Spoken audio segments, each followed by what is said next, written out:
Good morning. My name is Jamie Hinson-Rieger. You can call me Jamie. My pronouns are he, him, and I am your candidate for senior minister. And I am delighted to be with you here this morning. Our opening words today are by Naomi Shihab Nye. The poem is called Shoulders.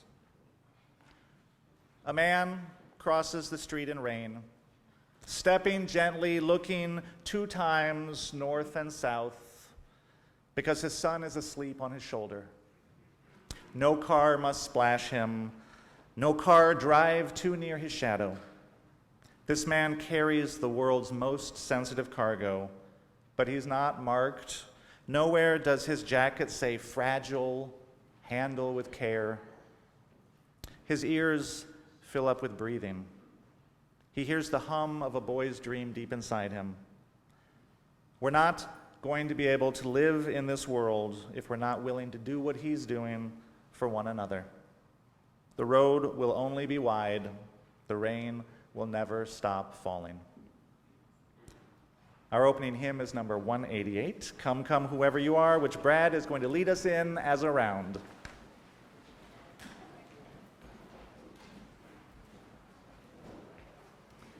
Let's do it once again. Good morning. Good morning. Really? This many people and that's only as loud as you get? Good morning. Good morning. Oh, that's good. So, page 188, it is around. How many people know this hymn by memory? Oh, look at this. Okay, we'll sing it all together once through, and then we'll do it by 1, 2, 3, 4, 2 times. So all together, once, and then twice, twice, twice, twice. Got it? Okay, Steve, give us an introduction. Please stand in body or spirit.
And once more with feeling, good morning.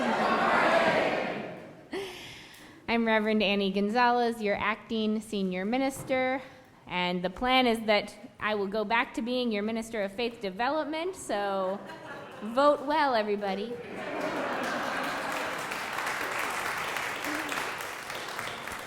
I am also not Reverend Megan Lines. As you may be aware, she was in the order of service, but sadly could not be here today due to some illness in her family. She's fine, Jesse's fine, but not wanting to share germs.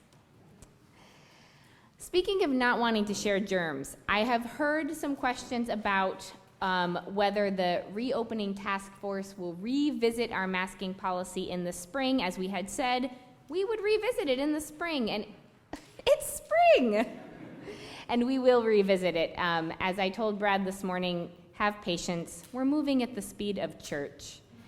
So we will reconvene as soon as we are able, and we will let you know from there what the updates are. This morning, is another very exciting day at First Parish. It's been an exciting week at First Parish. And I'm really just endlessly grateful to our search committee who continues to just make fantastic and wonderful things happen for all of us.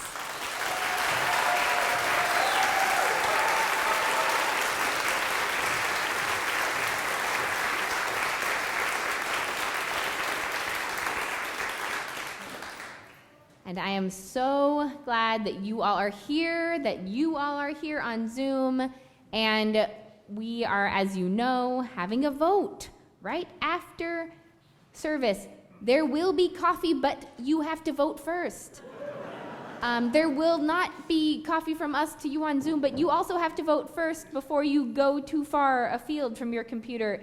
There's a different link for those voting on Zoom that's been sent out many times, and for you all, you just stay put, those who are in this room, and there will be a vote on our candidate for ministry. And then we will celebrate with coffee and ice cream. Children and youth are welcome to go when the time comes for them to go to their activities. They can go. They can also stay. If you really want to see this service and participate in the vote, you are welcome, but you're also welcome to go have fun outside with Lisa Maria.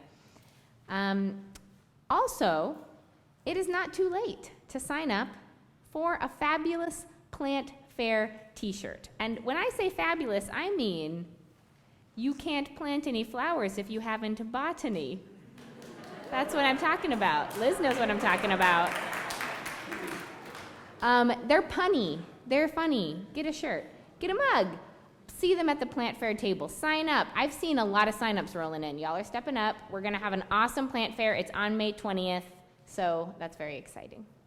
And then the day after the Plant Fair is our Music Sunday, so don't forget that either. That's going to be an exciting time, too. All right. Well, I'll let us get on with this exciting morning. So please rise in body or in spirit and join me in our unison affirmation printed in your order of worship in English and in Spanish.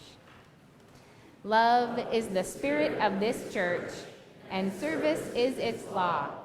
This is our great covenant, to dwell together in peace, to seek the truth in love, and to help one another. El amor es el espíritu de esta iglesia, y el servicio es su ley. Este es nuestro gran pacto, vivir juntos en paz, buscar la verdad en espíritu de amor, y ayudarnos los unos a los otros.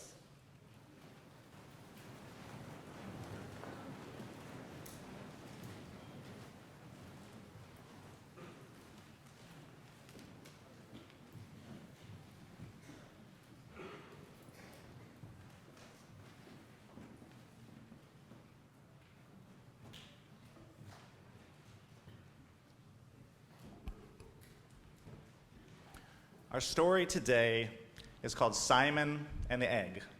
Simon and the Egg. Once upon a time, there was a farmer who lived at the top of a tall hill surrounded by a forest. She had a lovely garden and a chicken coop out back with several hens and a fine rooster. One day, just at dawn, a young fox snuck into the hen house. He was looking to steal an egg while the hens were sleeping. He crept across the chicken coop with his little fox paws, but then a loose floorboard went squeak, and in an instant all the hens were awake. Seeing the fox, they squawked, "Cluck!" and they flapped their wings, and they flew about, and they made such a racket that the young and inexperienced fox was frightened, and he ran right back out of the hen house. But in all of the commotion, one egg was jostled free of its nest. It fell on the floor and bounced. It rolled across the floor, fell through an opening in one of the floorboards, bounced on the soft ground beneath the hen house, and then it continued to roll. And it rolled and it rolled and it rolled all the way down the steep hill, picking up speed as it went, rolling faster and faster and faster, until it rolled all the way across the clearing at the bottom of the hill. And finally it came to rest at the base of a tree in the forest. And in that tree, there lived a family of squirrels.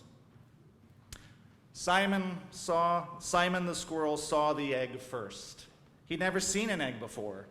He rolled it around with his squirrel paws. He sniffed at it. He tried to put it in his mouth. It was much too big. "What is this?" he asked as his squirrel siblings gathered around to see what he'd found.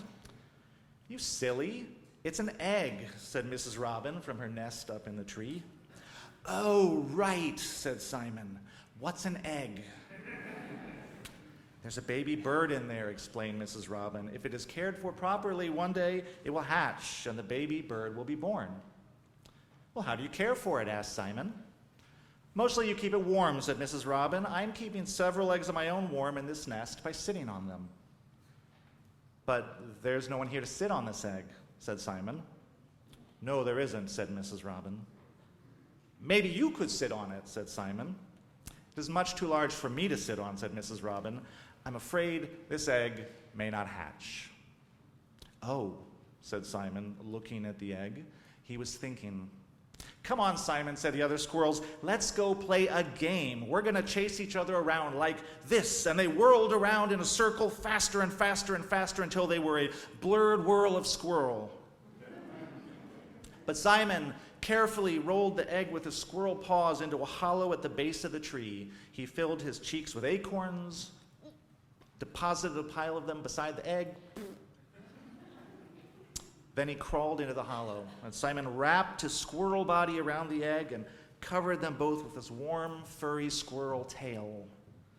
All day long, while the other squirrels played, Simon lay with the egg. Sometimes he ate a nut from his pile while he lay there. He never left the egg, except to take squirrel bathroom breaks.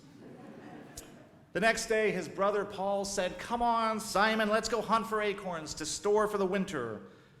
But Simon stayed with the egg, munching on his pile of nuts. The next day, his sister Patty said, "How long are you going to sit with that egg?"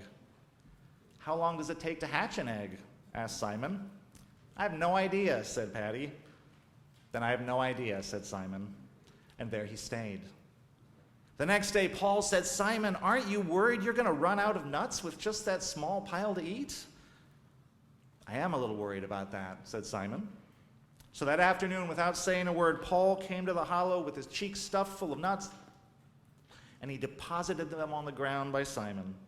Simon smiled and stayed with the egg. The next day, Patty said, "Simon, aren't you worried that with all this time with the egg, you are not going to store enough acorns for the winter for yourself?"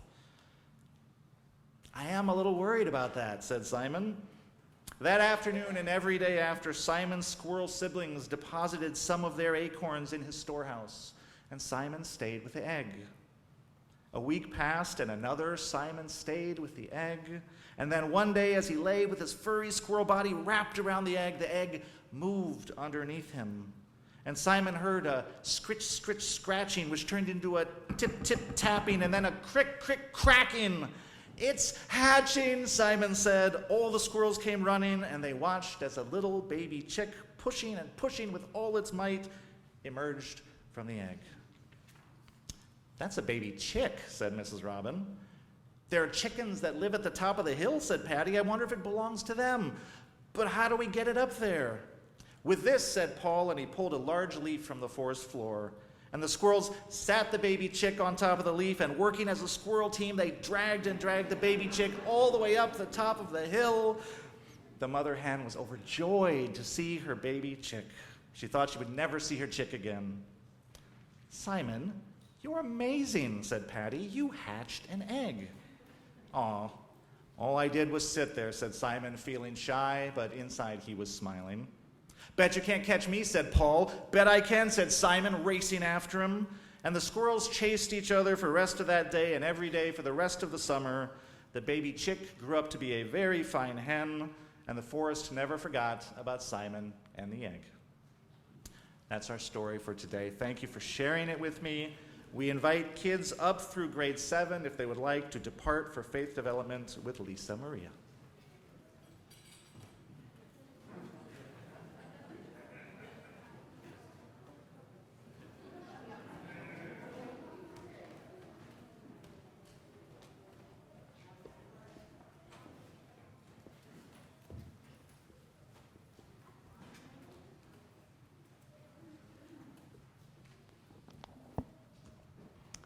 Good morning.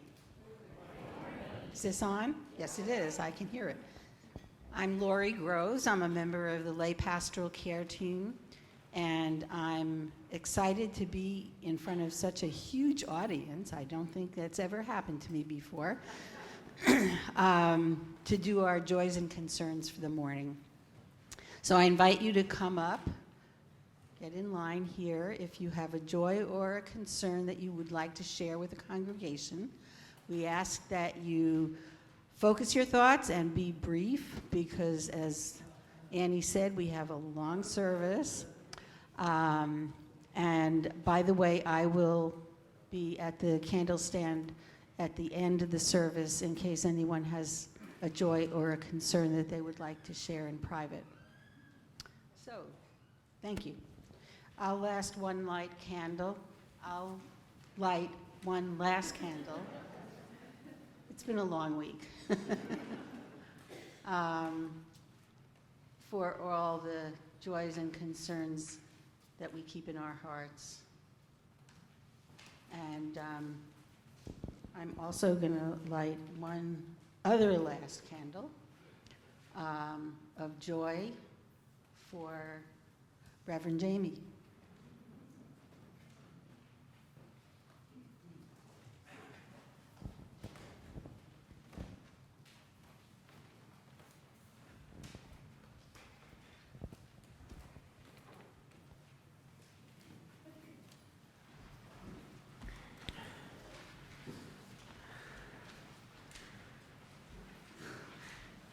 Now is the time in our service where we give generously to our community.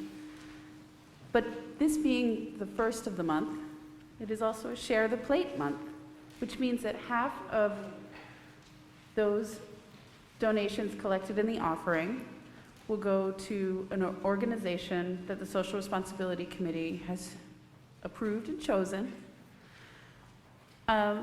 For those of you who remember our Spirit of Democracy speaker, Attorney Sophia Hall, we are collecting donations on behalf of the organization she works for, Lawyers for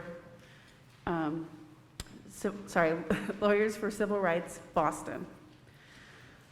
For those who did not have the opportunity to see her speak, she was a wonderful speaker who introduced us to Lawyers for Civil Rights Boston, which was created in 1968. It's been working with communities of color and immigrants to fight discrimination and foster equity for over 50 years through creative and courageous legal advocacy, education, and economic empowerment. As you may remember, they are one of the lead attorneys that are suing Governor DeSantis for fraudulently and tricking immigrants into flying to Martha's Vineyard. They were part of the team that welcomed them to Martha's Vineyard, and now they're the lead litigators in a class action against DeSantis. And as Attorney Hall shared with us, they were able to get those immigrants the status here in the United States because of the criminal activity that led them to be moved to Martha's Vineyard. Lawyers for Civil Rights is one of those organizations that can pivot on a dime when they see that kind of injustice happen. And that's one of the organizations that, as First Parish, Marge Heckman and I felt we would wholeheartedly support. So as you give today, please give generously. Thank you.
Our reading this morning is The Way It Is by William Stafford.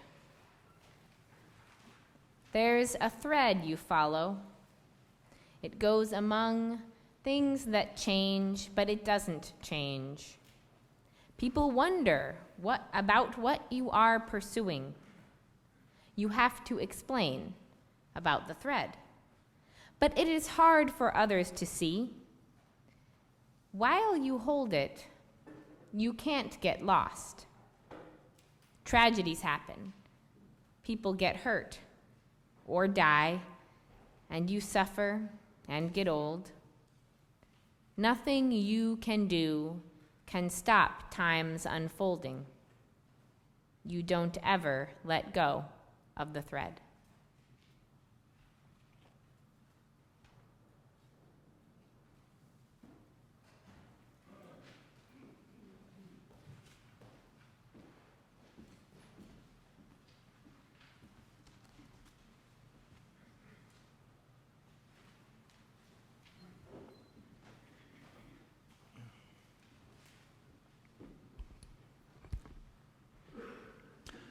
Before I say anything, I want to thank the choir and Steve and Carlo and Brad for that amazing gift of music this morning. Thank you so much.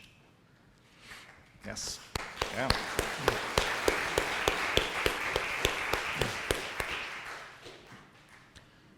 So I'd like to start my sermon today with a story which actually took place several summers ago at Panama City Beach, Florida. The story is from a Washington Post article by Katie Metler, and I think of this story often.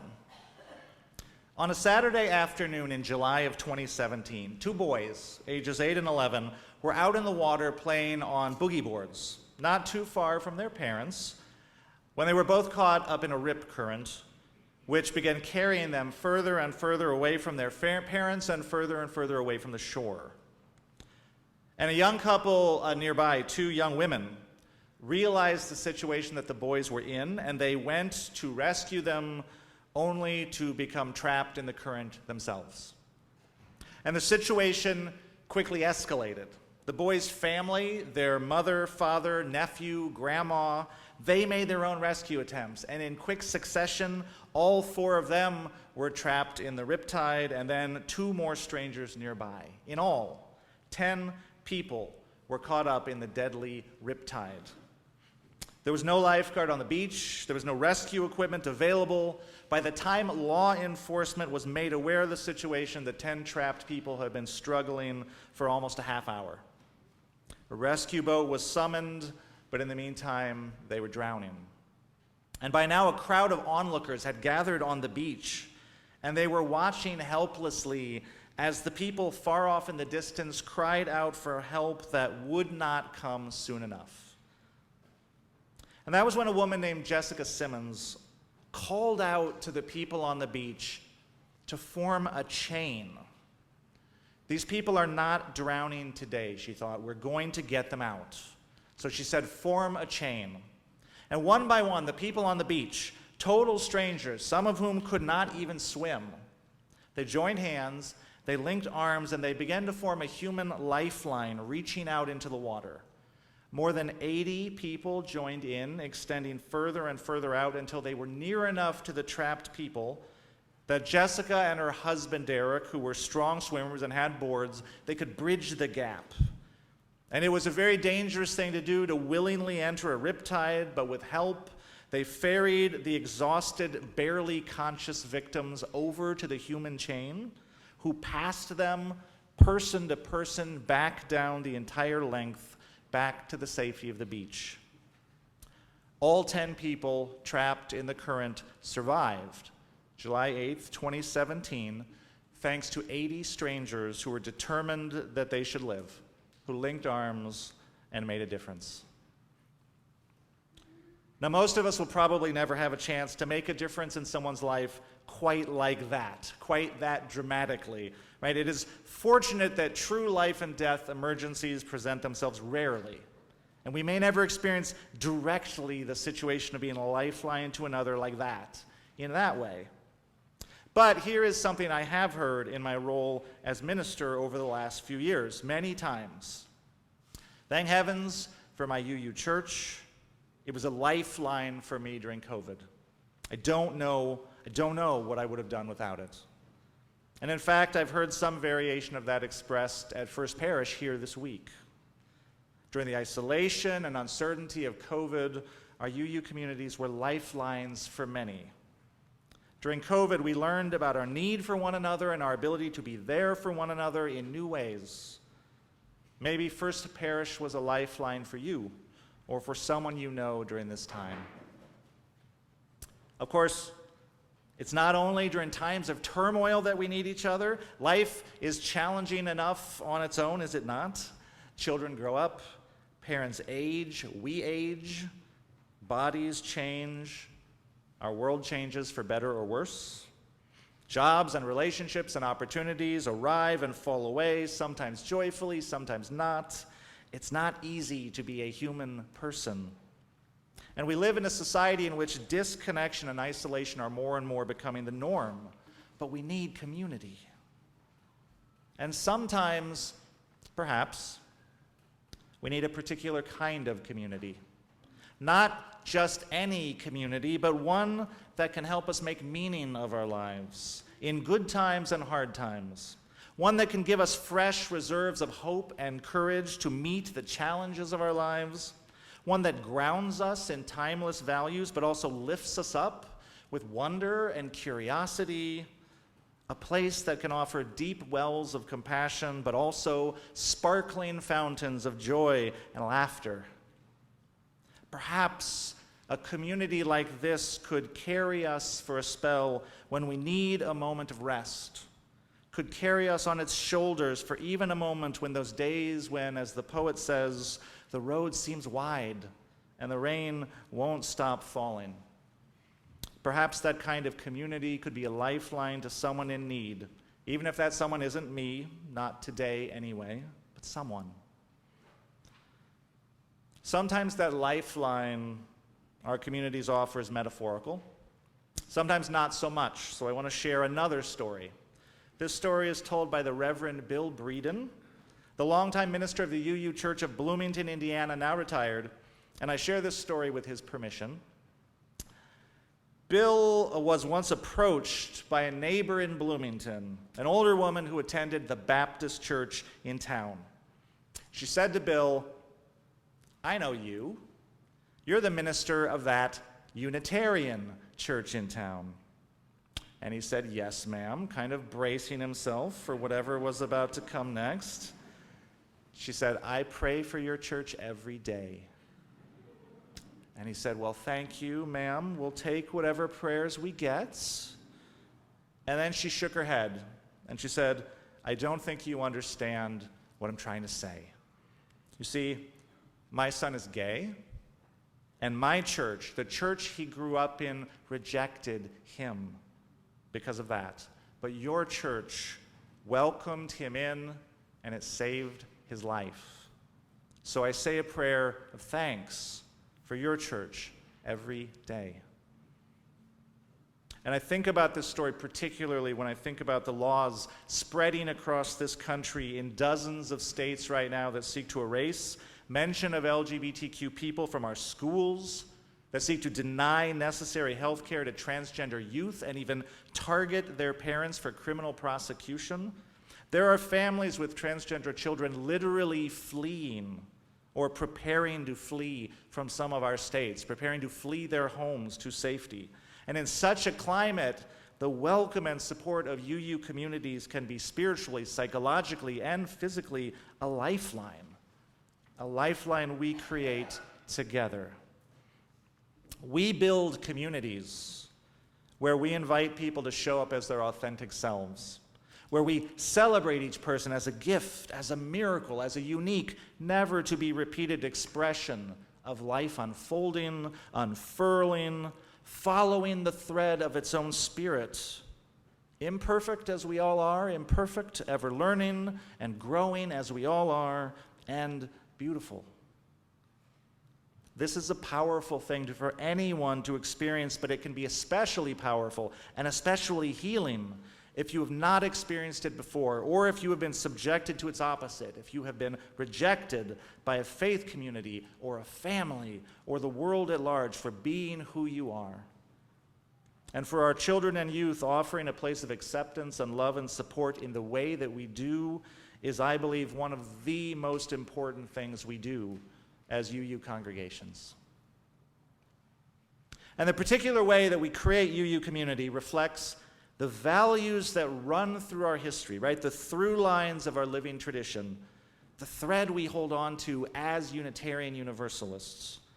The form and expression of those values has changed over time as we've moved from being a tradition rooted in liberal Christianity to becoming a much more theologically open and inclusive tradition, but the values have carried on underneath all that transformation. For example, our Unitarian ancestors cherished reason and free thought, but what was perhaps most distinctive about them was actually their strongly held belief in the goodness and potential of the human spirit. They had an optimistic and uplifted view of humanity. They had a belief that every person had the power to make ethical choices by the light of their own reason, and would, if afforded the opportunity, make ethical choices for the good. And this afforded each person an essential and unshakable dignity, a thread that runs through the length of our tradition and appears today as our affirmation of the inherent worth and dignity of each person. And the Unitarian belief in the goodness and promise of each human led them to want to remove any social obstacle, any societal oppression that might prevent the full flowering of that spirit. And so they were great reformers, right? You find Unitarians engaged with virtually every social justice reform movement in the 18th, 19th, and 20th centuries. And often they were leading the charge. Then you have our Universalist ancestors who believed in a God of love who would eventually bring all people together into heaven. And this, over time, as we expanded theologically, became a conviction that there is a love, wherever you think it comes from, there is a love that can transform and heal the world. And there came a belief that we are all worthy of that love, just as we are, imperfect beings that we are. The Reverend Sophia Betancourt calls this our love ethic. And the Universalists believed that this universal love we are all heir to should inspire us to pour our own love out into the world. And so they sought to bring the values of heaven into this life here on earth, replacing structures of selfishness and exclusion with love and inclusion.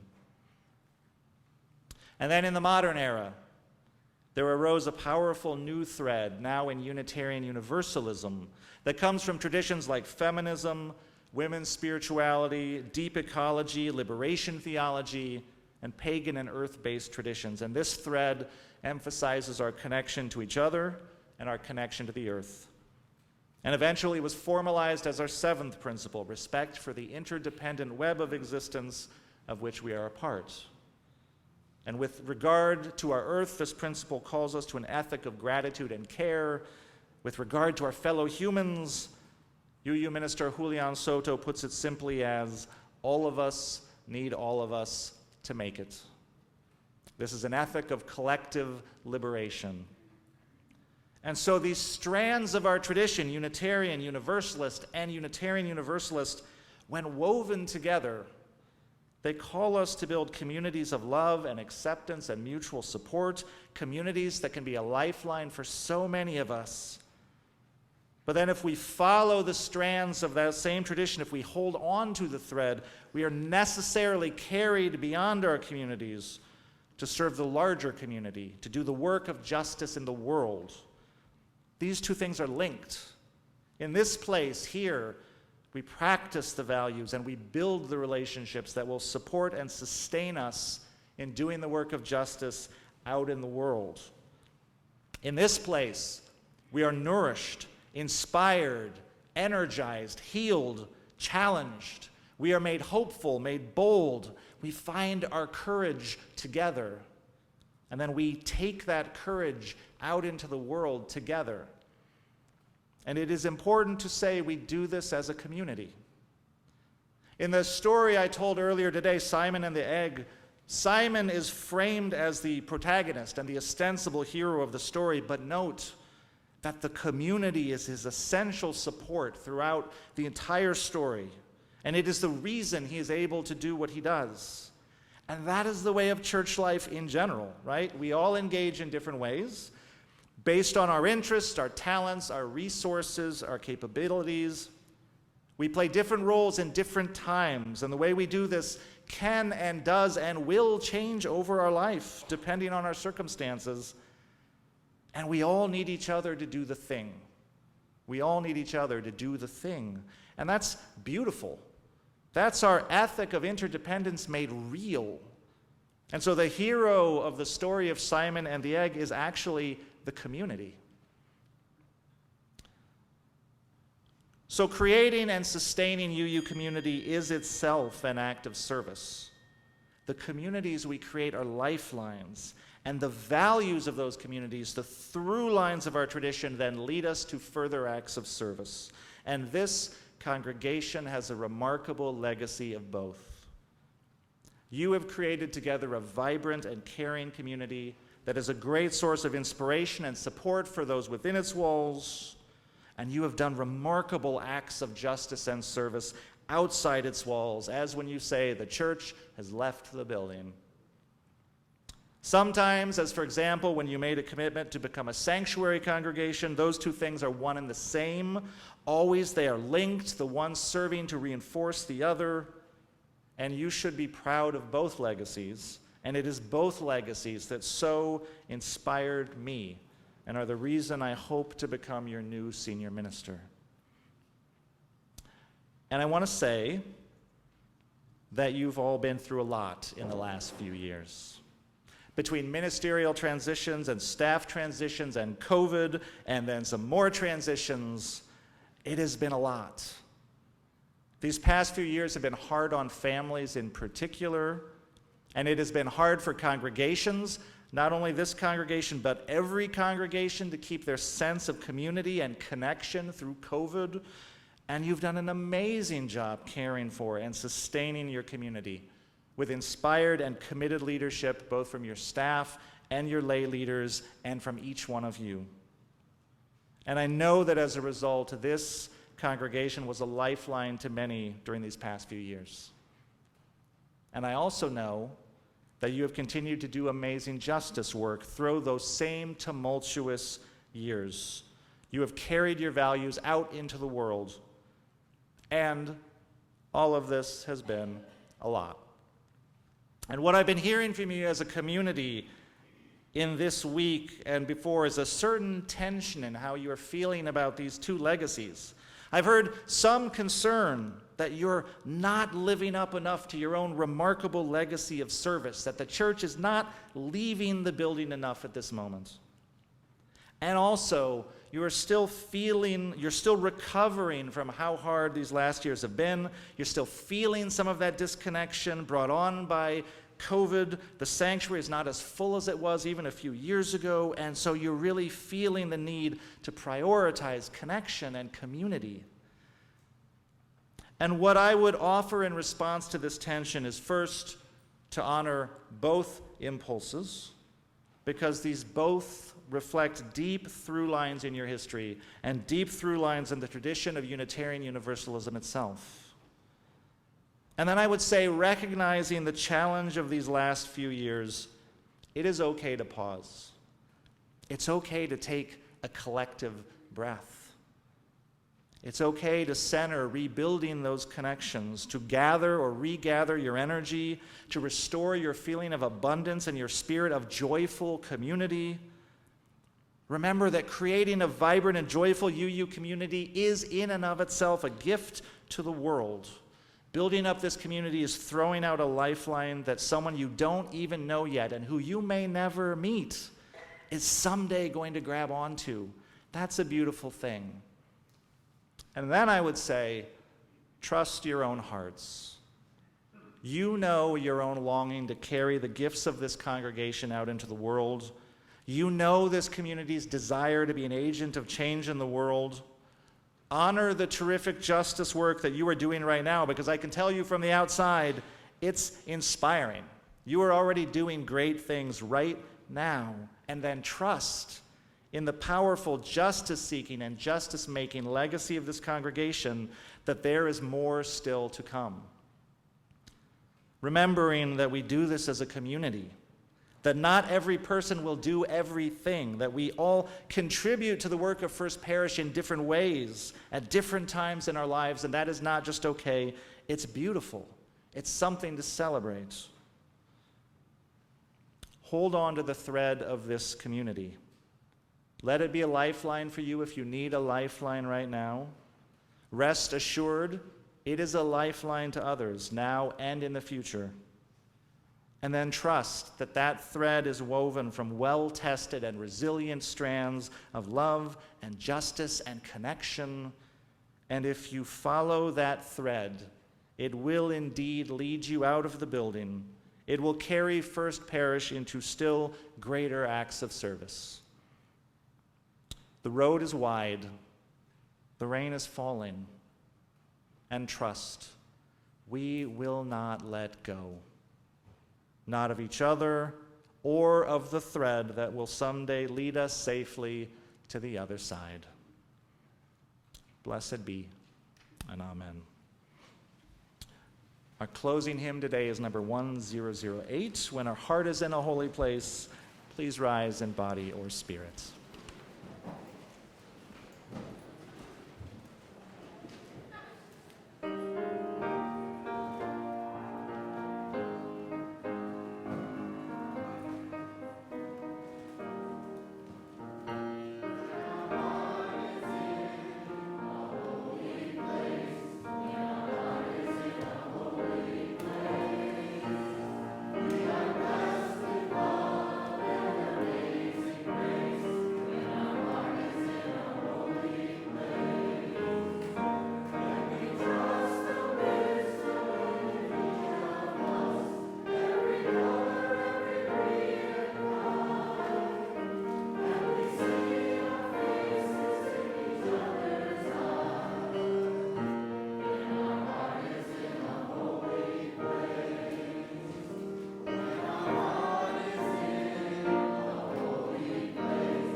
Our closing words today are by Theodore Parker.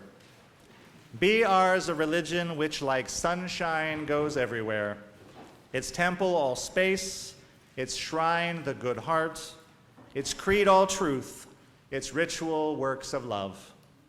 Let us hold on to these aspirations as our common thread until we find ourselves here together again. Go in peace.